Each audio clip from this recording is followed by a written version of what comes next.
And welcome, welcome, welcome. This is Peter Winnick. I'm the founder and CEO of Thought Leadership Leverage, and you're joining us on the podcast, which is Leveraging Thought Leadership. Today, my guest is Monique Rhodes, and I'll give you her bio right now. So Monique hails from the beautiful little country at the bottom of the world called New Zealand, as well as being famous for having the best rugby team in the world and the beautiful landscapes of Lord of the Ring. New Zealand is also known for producing people who are a little on the wild side, so that we know. When you're in her presence, you suddenly realize you're in front of a person who actually walks the talk. She's calm, she's cool, and she's collected. And she has performed in front of audiences all across the world. In fact, even opening for Chuck Berry. And then I could keep going on, but I get bored and would rather just talk to her because she's sitting here. So that's more fun than reading about her. So, hey, Monique, how are you? Peter, it's great to be here. Thanks for having me. Great. So tell me about your journey as a thought leader? How did you get here? Yeah. So, growing up in wonderful New Zealand, as it's so wonderful, there's always a shadow side to everything, Peter. And unfortunately, New Zealand has a little bit of an issue with child abuse. And I was one of the statistics of that. So I think that, I was adopted and then things were pretty tough in my family. And I think probably by the time I hit my teenage years, I think it's probably fair to say that I was depressed. My emotions were all over the place. It was a little bit like a roller coaster ride. And by the time I reached the age of 19, I left home at 17, I was at a place where I just really wasn't coping. And I think a lot of people understand that kind of despair. And I ended up in hospital having tried to take my own life.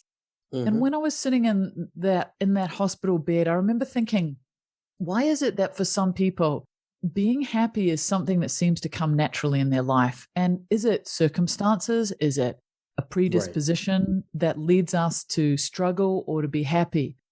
And so I decided to go on a mission to see if I could help myself, because the systems weren't in place really to help me. And so I spent... So let me pause you there for a bit, because I think the parallel in lots of other types of thought leadership is, where does it start? Because there is no logical linear way to become a thought leader, right? Oftentimes, the best thought leaders start by trying to solve a problem that nobody else could help them solve, right? So that to me is a story that we've seen, whether it's in leadership or management or personal development, whatever, there's a thing and it's really, really important to you and it gnaws at you, and you might try to go to experts or get insight or whatever, but it's not solved, or it's not solved for you.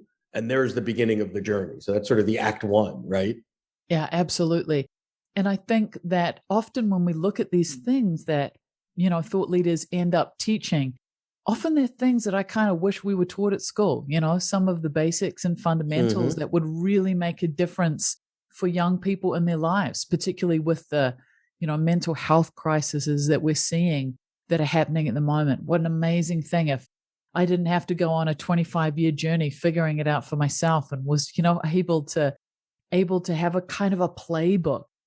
So I traveled all over the world, and I, went to all sorts of countries, different philosophies. I lived in all sorts of places to see what could I discover the answers for myself? Could I find things that I could transform my own life with? And I can gratefully say that I did. And I turned my life around. And instead of going through 20-something years of, having to do that for yourselves, this is now what I teach other people, is how to shift so that they can really be happier. Let me pause you then. So now you've got this insight, this domain expertise on how to be happy. And this is another sort of pattern that I see often is you have the expertise. You've spent years and years and years and countless hours taking it in, but it's not necessarily natural for many or easy to then be able to teach it, right? So this is sort of the curse of the expert. Now you're at a point where intuitively you see things that others don't see. You sort of get it. But to break it down to sort of the Lego pieces, the molecular level, to its simplest level, so you can start to have that conversation with someone that's 25 years pre you in their journey. What was that like for you? Did it come naturally? Was that tough, or how did you break it down into the little pieces? Such a great question, Peter. I was living in India. I rode a motorbike through India for 4 years, traveling around, and I was in the south of India. And when I was down there, I was actually doing a project for the Dalai Lama. So I was in one place in the south of India for some time.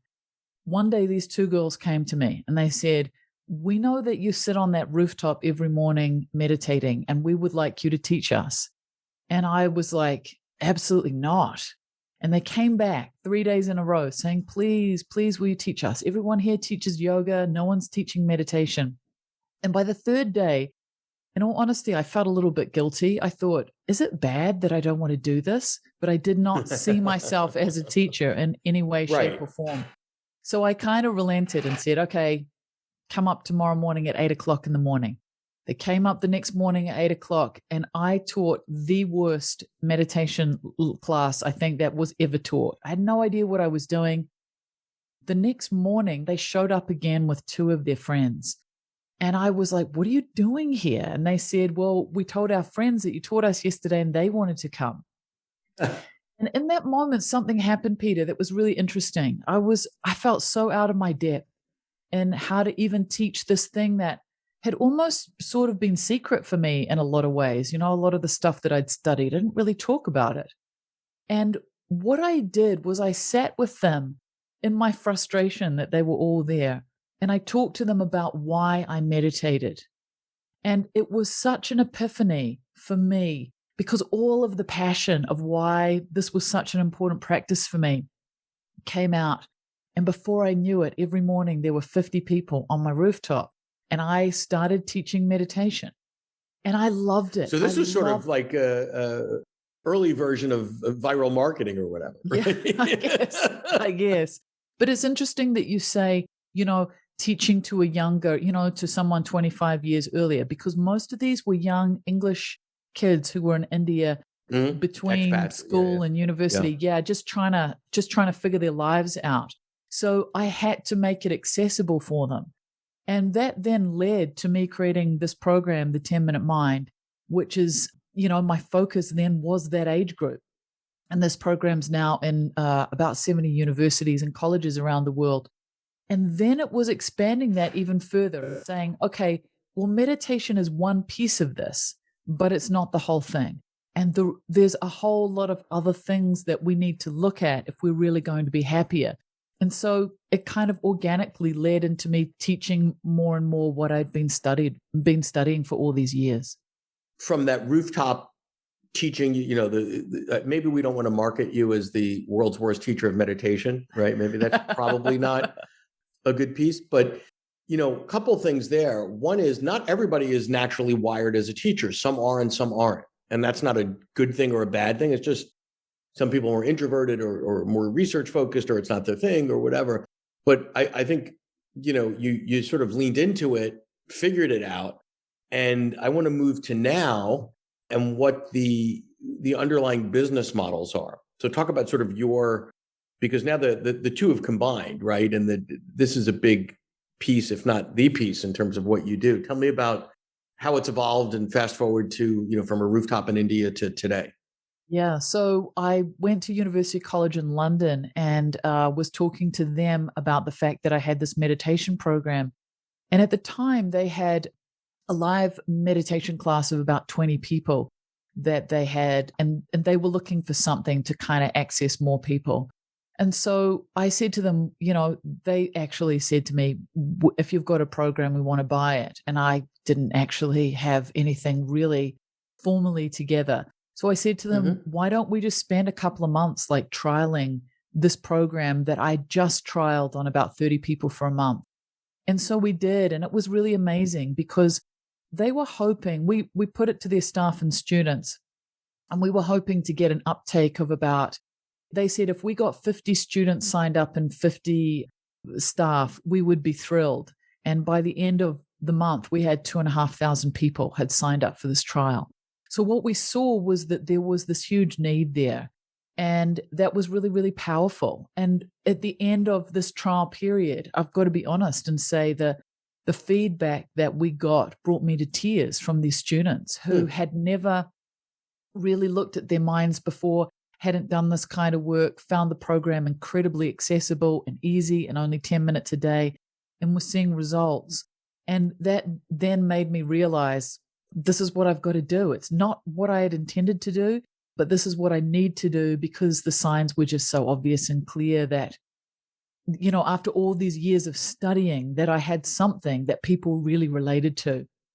And so I then started marketing it to universities and colleges. And then literally through word of mouth, we've built up quite a significant business at this point, just from people hearing about the work. For me, it's all about results. If I can give people results, then they're going to tell their friends. And if they're telling their friends, then we're getting more clients. If you're enjoying this episode of Leveraging Thought Leadership, please make sure to subscribe. If you'd like to help spread the word about our podcast, please leave us a review and share it with your friends. We're available on Apple Podcast and on all major listening apps, as well as at thoughtleadershipleverage.com/podcasts. Let's stay with that results piece, because I think regardless of what the flavor of thought leadership is or what the expertise is, there's a continuum of sort of entertainment value to outcome. And I think what's happened in this, I'm hoping we're post-COVID, but maybe we're never post-COVID, but as far along into it as we are, I think the scales have shifted a little bit, where the market used to value entertainment, not more than outcomes, but there was a good percentage of the value attributed to the entertainment side of it. Now, because of COVID, we're doing things remotely. It's not so much about the stage presence and all that. It's really about investing in the capabilities of your people, right? So when we look at a program, why does an organization spend X dollars per person or X dollars per year? Well, they want to develop capabilities in their people that lead to measurable, tangible, real outcomes. So give me an example of some of what those outcomes are, maybe in the aggregate, or are people more creative? Or do they stay long? Is it a retention piece? What are the outcomes? What are the promises? So I think for me, Peter, one of the most important things is actually being available. I think that one of the big things we see with online courses, particularly when we've got an online platform, is that the person who is teaching this class you really can never have a connection with them. One of the things that I do is make myself accessible throughout the week for people to ask questions to. They might ask a question, I might podcast about it. In our platform, there's the ability to ask questions, and I will answer them personally. And this is vital to me, because I believe that if you're able to do that, not only are you showing that you're invested in the person rather than in numbers, but you also, create quite a big amount of loyalty. That answer, because I like what you've done here. You've got sort of this semi-scalable solution, which is the asynchronous answering of the question. So you don't need to be sitting at your laptop 24 hours a day, 7 days a week, waiting for a student from around the world to ask something. That's just not logical, right? But they can ask something, and they know within a reasonable period of time, half a day, a couple of days, whatever, you're going to answer it. And then part of what you're doing is realizing, well, if Peter asked that question, maybe there's 10 other people that have that question that didn't ask it or didn't think of it in the same way or whatever. So you're using it as, it's almost a flywheel to create some content, give the person the answer that they wanted, but in a way that provides more value to you and to others, right? And that's absolutely. And we also do that in one of our other programs, which is called the Spotlight Sessions. And what I do is we have a recorded coaching where I'm coaching someone, and then we make that video available. And again, you've got the same thing of, if someone's going through something, chances are there's, 100 other people going through the exact same thing. So that's really powerful. But you were talking about results, Peter, and I think the results that I'm most proud of, a particular business model that I've created, which is, we have a course called the Happiness Baseline, which really goes through how to shift your happiness levels in an 8-week course. And when I started it, one of my biggest things was, it took me 1.5 years to write it. And when I'd written it, my biggest concern was, how am I going to ensure that people actually do the work here? Because I'd done my research and I'd found out that only 3% of people complete an online course. So what I did was I created an accountability bond. So basically, people put down $500 as long as they complete the course within 10 weeks. So we give them 2 extra weeks. They have every right to, then ask for their accountability bond back. And what we find is that we have about a 92% completion rate in that course, the happiness baseline. So the exciting thing about that is that not only do we have this high completion rate, but we also then have the ability to really see our results.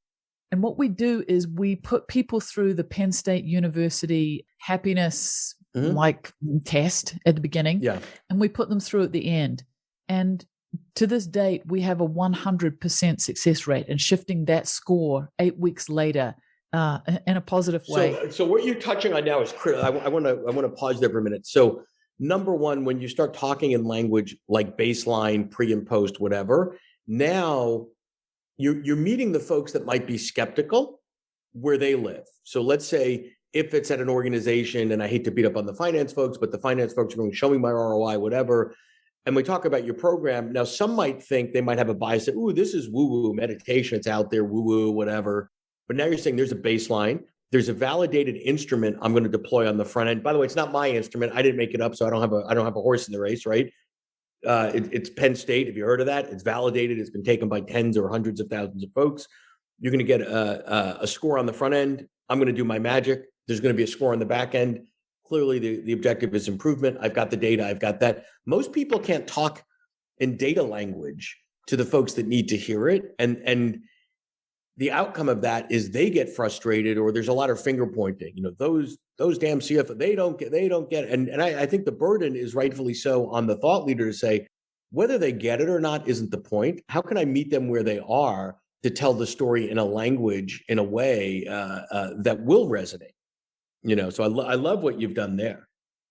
Yeah, it's really powerful. And then on top of that, Peter, what that then does, instead of someone getting, like, maybe hearing me on a podcast, getting excited, going in and saying, I'm going to do this happiness baseline course, and only getting part of the way and then sort of leaving like I didn't really make that full connection with Monique's work. What happens is they complete it, and then all they want is, what's the next thing? What else have you got? We're in. It's also creating that loyalty, because people get to the end and they see, well, what you're teaching works. And so here I am, what else can you teach me? And so that's where we're getting longer term, clients who are really excited about the different courses that we have on offer and really want to be a little bit more part of the community and then you're building, that we've created. Yeah, but also you're building the second course, the third course, the fourth course, not at the theoretical level, but the market's telling you, right, in no uncertain terms, this is what we need. And not only what we need, but we're willing to pay for, because oftentimes the thought leader doesn't understand the difference between, oh yeah, that would be great. Why don't you create this, create that, and create the other thing? Well, the only real valid proof that you're creating something someone needs is not that they say they need it, but they will spend the money and the time and the energy and the effort in the program. And the best place to get that information is from the market, right? So I love the systems you've created there. So this has been phenomenal. I appreciate your time and sharing your journey with us. So thank you so much. Thank you so much for having me, Peter. To learn more about Thought Leadership Leverage, please visit our website at thoughtleadershipleverage.com. To reach me directly, feel free to email me at peter@thoughtleadershipleverage.com. And please subscribe to Leveraging Thought Leadership on iTunes or your favorite podcast app to get your weekly episode automatically.